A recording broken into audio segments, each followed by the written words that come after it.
Hello, welcome to Steven Speak. This week we've got part 2 of our Star Trek episode with my best mate Scott. So, well, let's just crack on, shall we?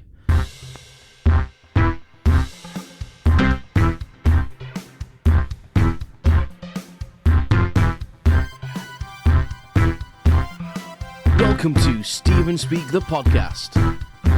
Unscripted prattle on everything and nothing.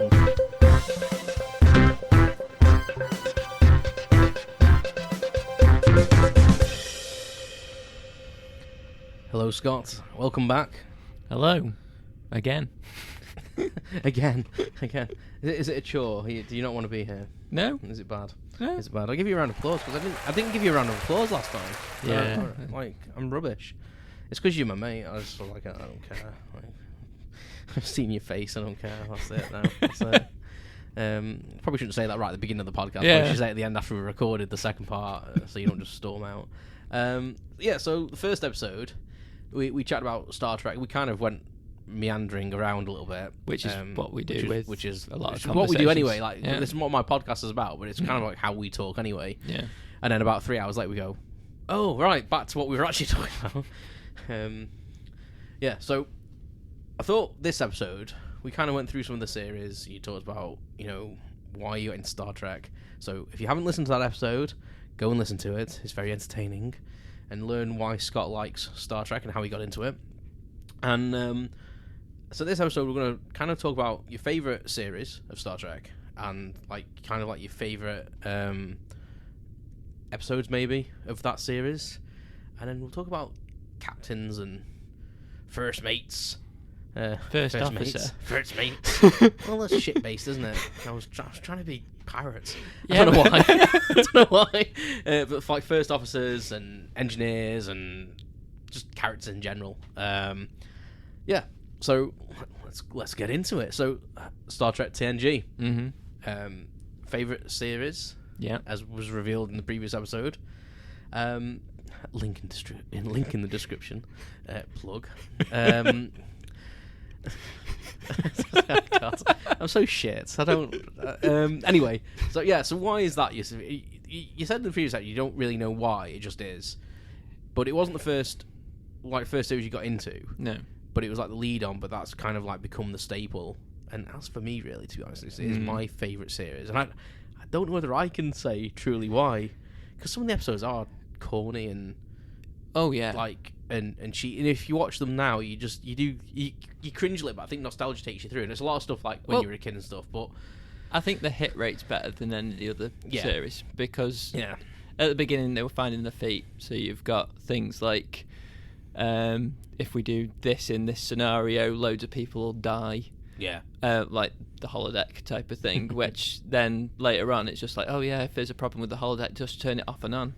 And it's like, well, if you did that in series 1, everyone in there dies. Yeah. There was a continuity problem with TNG. It's kind of in Star Trek in general sometimes, but TNG did have a bit of a thing where they kind of went back on things. And if you weren't paying, well, as we've said, you've kind of got like a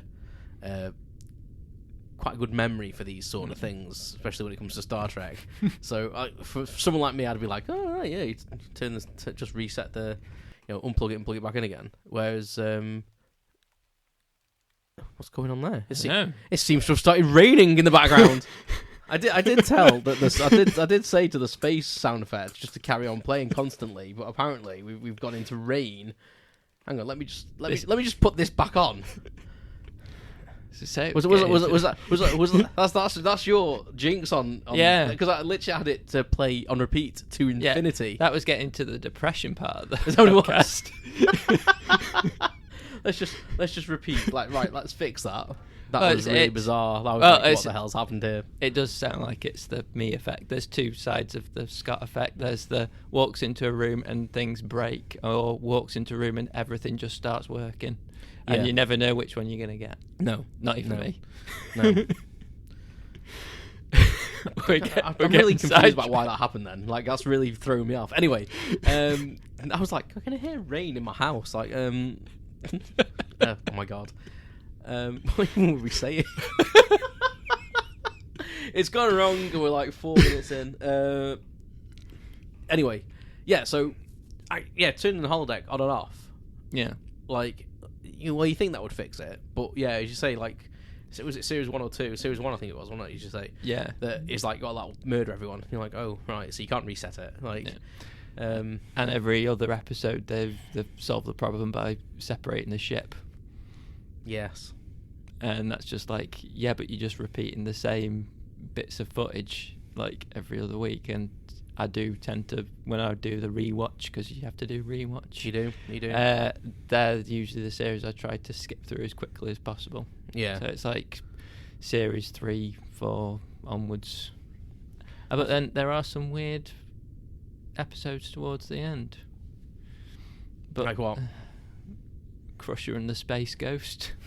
Oh my god, yes. Sub Rosa, I think that one's called. Sub Rosa. Yeah. So I haven't got a Scooby, to be honest. I vaguely remember the episodes as well. Like, I'll be like, oh yeah, I remember that episode, and then someone will say what happens in it now, or I'll watch it, and I'll be like, I have no recollection of half of this stuff. But that's just me. I recently watched all of TNG again. I think it's probably the series I've watched the most. Like, I don't think there's many TV shows. Friends is a thing that I've watched a lot, but I think it's because it's just on everywhere. You know, in the UK, it's kind of like it's always on some sort of TV channel, and I own it as well. And I was a massive Friends fan, but for anything else, it's TNG. Like, it's the only like kind of like sci-fi thing I really watch.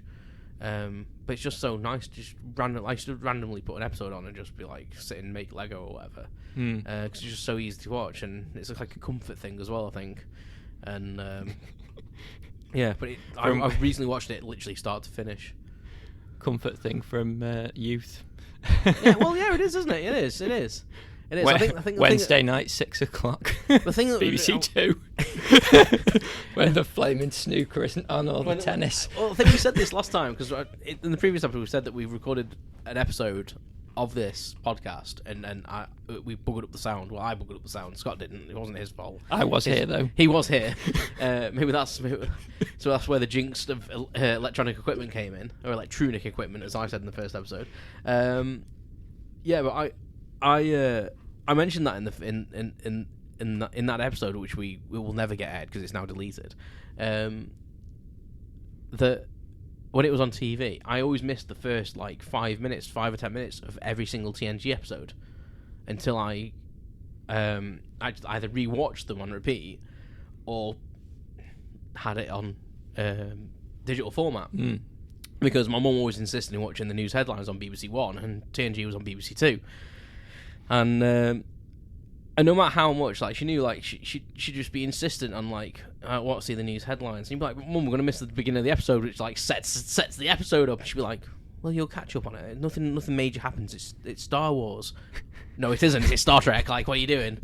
Like, and I feel like she does that deliberately, though. We said that in the first episode, but I feel like people do that deliberately to wind you up. Yeah. Because it does irk me. And she does get a rise at me every single time. Or I crush things with my hands. Like, I just crush cups in my hands. Get 3rd-degree burns with tea. It's 8 minutes in and we've gone wrong. Yeah, but I think it wasn't until I rewatched some episodes and I was like, oh, that makes sense, because now I've seen the first 5 minutes of the episode. Like, you're wondering what's gone on at the beginning because you're trying to catch me and go, hang on, why are they investigating this planet? Like, what's going on? You have no idea. And then you kind of slowly catch up. But yeah, it was years since before I watched them in entirety. It was like that with a lot of things on BBC Two, like Buffy the Vampire Slayer and Quantum Leap, when they used to play them on BBC Two. But missed the 5 minutes of every single episode. Shite. Thanks, Mum. There was a little get back at me. I think that was like if I was ever doing anything wrong, like you can't watch the beginning of anything. 5 minute miss. Anyway, TNG. Jesus. I don't know why I got so into it, to be honest. I really like the ship design, for one. I must admit, I really liked the Enterprise design. Do you disagree? From the original series? The jump from the original series one. Yeah. Something about it has never sat right. It's a classic thing, and but there are other versions of Star Trek ships that are so much better. like the Enterprise E. That's yes, that is pretty sweet, isn't it? It's just got weird proportions. It's that iconic thing, though, isn't it? And yeah. I didn't realise how fucking huge the TNG ship is. Yeah. Like, you don't really get proportions in things, like, when you watch them on TV. And I saw... It was only a few years ago, actually, that I watched a YouTube video, and this guy had, like, some sort of Star Trek manual which told you the dimensions of the ship, and he'd scaled it in VR. Yeah, he scanned the blueprints, which scanned the both blueprints. you and me have a copy. Yes, and I've obviously never really looked at them close enough to go, holy shite, this isn't it something like nearly 2 miles? It's like something like a mile long or something. It's something ridiculous where you're like, because I think it said the staff on the ship. I can't remember details. I'm shy. I should have probably looked at this before, but it's basically said that there's quite a lot of staff on the ship, but for the sheer size of it, you'd probably never bump into anyone. Yeah, because it's that fucking big. Yeah, because it took a different approach from the original series, which was the original series was all about the sort of exploration and adventure on a sort of I think I've heard the term, it's like a Western sort of vibe in space. So they're all crammed in and they're braving the frontier. Yeah. Whereas this is, we've braved the frontier now, and now we're just going out to meet people. So it's like a convention centre in space. Yeah, and it is. Yeah. I know, absolutely. And he did it in VR, and he's like stood on one of the cells, and like God knows what it looked like for him. Even on the TV screen, I was like, nah, that's not right. And I googled it and got the plan. Even though I've got the plan, so I googled it. And I was like, what the hell? And then there's the Dolphins, which we won't go into. Google that shit. But yeah, I think I fell in love with the design of the ship. Weirdly enough, I was like, look at that. That's like a new Enterprise. It's like the Ferrari of the Enterprise world. For me, with a lot of like things, the details are there, and there's just something about the proportions that never sits completely right with me, unless it's shot from certain angles. It looks all right, but it's like I think it's the head-on shot where the source is just like overly massive, and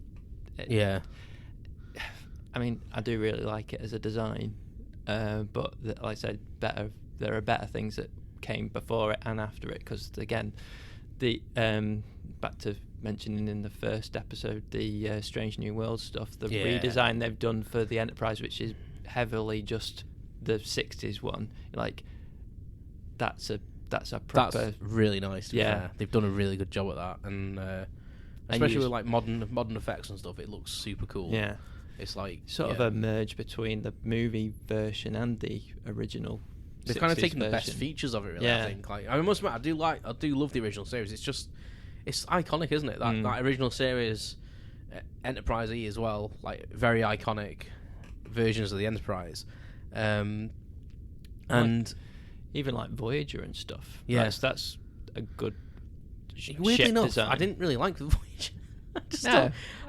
I think for me, cool, it's more the streamlined thing. Yeah, the Next Generation Enterprise is not as streamlined, although it's Voyager where the nacelles come up, isn't it, when it goes to warp? I liked that. And but I know a lot of people didn't like that. Well, that's a reference to a Next Generation episode. Yes. Where warp travel's damaging space. Where it's damaging space, and that they come on board and say, can you stop warping everywhere? Or go below. Was it? Warp they had to keep 5. Below warp 5, Yeah. Oh my god, I remembered something. Apparently bending the nacelles up bends the warp field. And it helps, doesn't it? Yeah. It's environmentally friendly travel. It's like the catalytic converter in space. I used to love that, but I never really liked Voyager as a ship. I thought it looked like a mushroom, like a toadstool, and I don't think the Enterprise does in Next Generation. Even that probably looks more like a mushroom toadstool than Voyager. But yeah, I think for me that's why I liked TNG. I think I love Captain Picard as well. I think he was such a good, imposing character. It also helps you have a stellar actor. Yes, yeah. Well, Shakespearian trained, don't you know? Yeah, which is a thing that he took the mick about him when he started. Yeah, the whole some Shakespearean actor from England's just turned up on this new Star Trek thing, and it's just like it was the best bit of it. Although it is the best bit of it. Well, that's a bit of a thing, isn't it? Really, they all add to it. You couldn't just have it as just about the one character. No. Although some of them are less important than others. Some of them just happen to be there.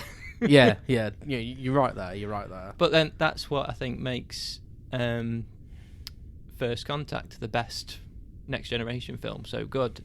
None of the characters are just there. They all play a part in the story. Yeah. Whereas everything else, all the other ones are very much, it's a Captain Picard or Data story. Yeah.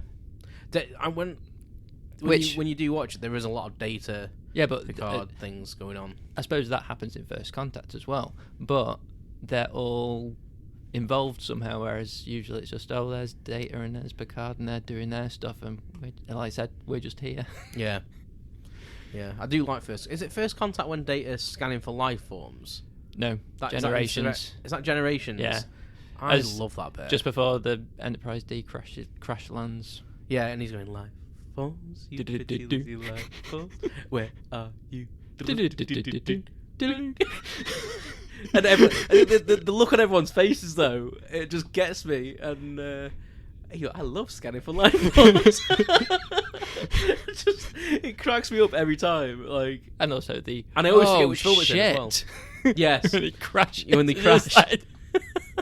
And I always forget what film it's in. I always think it's First Contact, but it's Generations. Yeah. And also, one of my things about like Star Trek, so much better when they're doing practical effects. Yeah.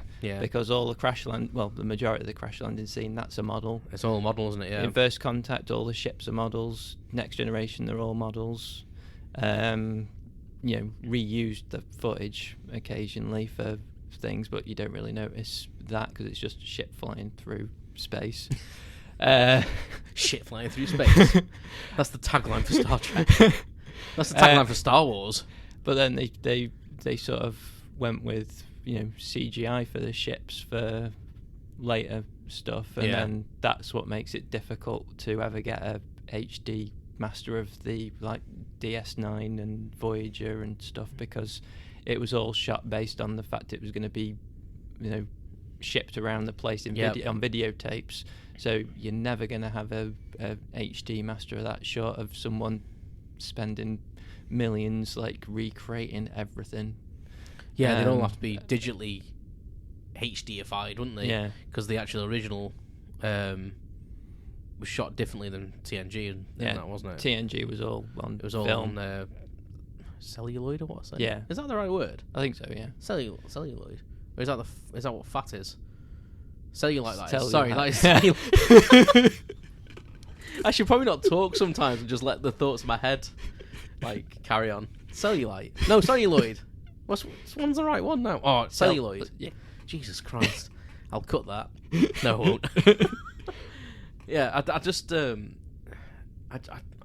TNG. Yeah. I just love TNG. It's the one. It's probably the reason I've never started watching a lot of the other series, because I went to start to watch DS9 because I don't think I've seen all of them neither. I'm saying I've not seen all of Enterprise, but I don't think I've seen all of DS9. There's bits that I've missed, and same with Voyager actually. But I went to start watching DS9. I watched the first episode, and I started watching TNG again, and then just binge watched TNG. And I was like, you probably should just watch DS9. You'll see episodes you've not watched before, and probably enjoy it more. But I don't feel like I will. But I will. I've started stupidly TNG, not TNG, DS9, Enterprise, and Voyager all at the same time. Wow. Yeah. Well, I actually started Voyager when I got to the episode. I started DS9 when I got to the episode in TNG where DS9 would have started. I googled to see when this series started to overlap. So when I got to the part in TNG when DS9 happened, started watching DS9, but didn't really keep up the pace. And then when I got to the point where I think Voyager... Well, I think when I finished TNG, I was like, right, I'll start watching Voyager now. But I hadn't actually finished watching DS9. And I haven't watched either of them yet. I've only got to, I think, the end of Series 1 on Voyager and halfway through DS9. And now I've started watching Enterprise because I never finish anything. But yeah, TNG just is the best one. And I love the original series. I have a love for it as well. Because it's like yourself, it's the first my first impression on the original series was my first impression of Star Trek. But yeah, I think TNG's in my heart forever. Yeah, same here. So, best captain? It's always Picard. Picard. Yeah. See, I love Picard, but I think Kirk's the best captain. But it's literally by a smidge. It's literally like a hair's breadth, and Picard doesn't have any hair, so it's Kirk's hair that's taken that. But it's literally, there's hardly anything in it. And I think they're both such good characters. But I just love William Shatner. he's just my granddad fucking hated him. Like my Irish granddad. He literally he was such a nice man. Really, he didn't really have many opinions on people. But if William Shatner was in any film, or like, he'd be like, I can't stand him. No, turn it off. Such an overactor. It's like he's like, look at him, like overacts everything. And I'm like, that's what's good about him, Grandad. What? No, he isn't. He's not a very good actor. He just overacts everything. He absolutely hated him. But that's kind of like why I like him, because and Kirk's character is very much like, let's just go do it. Like, yeah, whereas Picard is measured. And I like that. I think that's why it's so close for me. But I do like Kirk's gung ho attitude. Yeah, let's just do it. Like, we'll there's no no-win situation for him. Like, we'll tell command after we've sorted the problem. Yeah, pretty much. Yeah, pretty much. Like, which is what a lot of them do anyway, isn't it? Like in the commands, they'll be like, "Oh, we shouldn't really do this without seeking authority. We haven't got time for that. Let's just do it." And we'll tell them afterwards. Oh, it's all worked all right. I was like, yeah, well, kind of. Like, it's fine. Like, no one gets any reprimands or anything for it half the time. But yeah, I think for me, it's Kirk for me. But Riker for my first officer.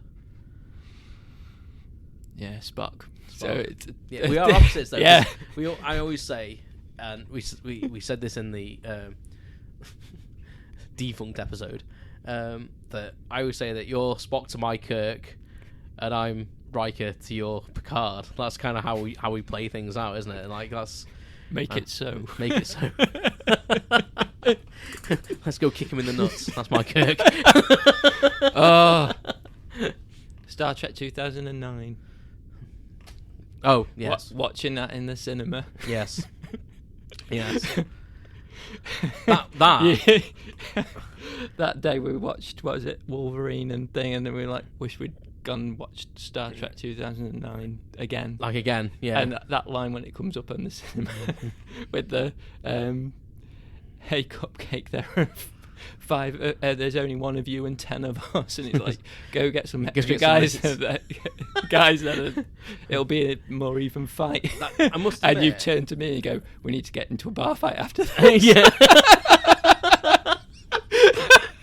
That was ace. I must admit, like, that is one of them things that you want to say to someone, isn't it? Like, if someone starts on you, like, yeah, go get some mates then, go get some more people, and then it'll be even. I must admit, that surprised me. Like, we've only touched on the films a little bit, but that film, lens flare aside, yeah, was really good. Yeah, like I really enjoyed it. Like the opening of it, where you see Kirk's dad sacrificing himself, really emotional actually. Like really, like, and all the actors really well, sort of, they became the original series characters with not much effort. Yeah, and still making it their own. Yeah, like Carl Urban. Oh, what a guy! Like, he is, like, I was really worried about Dr. McCoy and Spock. Really, I wasn't really bothered about Kirk. Weirdly enough, because it's kind of like Picard. Picard's such an iconic character. Like, he's made it. Patrick Stewart made it his own. William Shatner can't be kind of outdone for his Kirk portrayal. So if anyone comes in, they can kind of make it their own and take hints off him, which is what Chris Pine did really well. God, I'm really good at names today. I don't know what's going on. I'm doing shit with actors' names.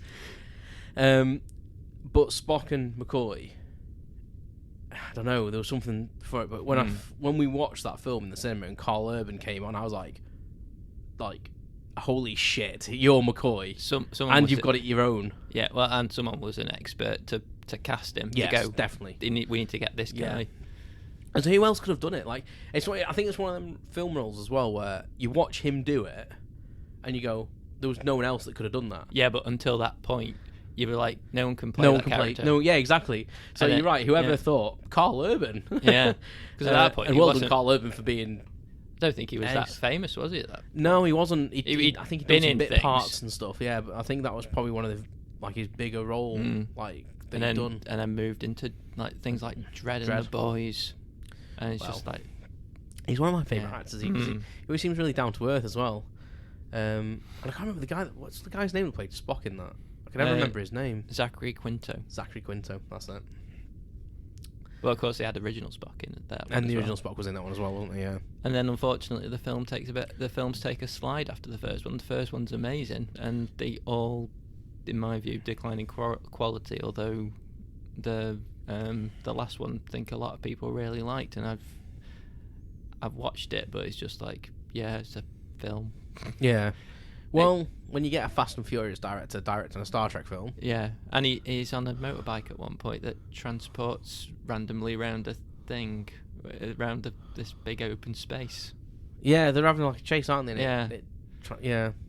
I think that's where I kind of switched off a bit. And it was very shiny and Star Trek-y, and it was kind of like not as offensive as it probably could have been, but it was still a bit... I don't know. Yeah, still a bit Fast and Furious. But it's Star Trek 2009, Wrath of Khan, and Star Trek First Contact are probably the only three films I'd recommend to anyone just generally. Yeah, and knowing that Star Trek's not for everyone, but people have to watch those ones at least once, and I think Wrath of Khan's on like usual lists of films, sci-fi films to see before you die. Oh yeah, definitely, and for good reason. To be fair, like that is a cracking film. That is a cracking film. I do. Yeah, I've watched that a lot. That's probably like one of the films. It's up there in like probably like the top 10 the films that I've most rewatched. Yeah, because it's even one of the films that if it's on telly or something, I'll just be like, I'm not really doing anything. I'll just sit and watch it. Like, even no matter what point it's in, I'll be like, all right then. I'll just sit and watch this, shall I? And if it's on at the cinema. Like last year. I was so happy. Yeah. I was so happy. To see that at the cinema when I'd, never had the opportunity to, being a band. I wasn't even born, was I? No, because it was 1980... 40th anniversary. Yeah, it was 82, wasn't it? It came out. So, not being born when he was in the cinema. A film older than us. Shock horror. It does happen occasionally. Yeah, you brought the time reference up there, not me. Yeah, but I've not... Oh, yeah, I did. Yeah, okay. Exactly. Yeah, Moving on. Yeah, but we just love Star Trek, I think. Yeah. Literally what these two episodes have proved us, that we just love Star Trek.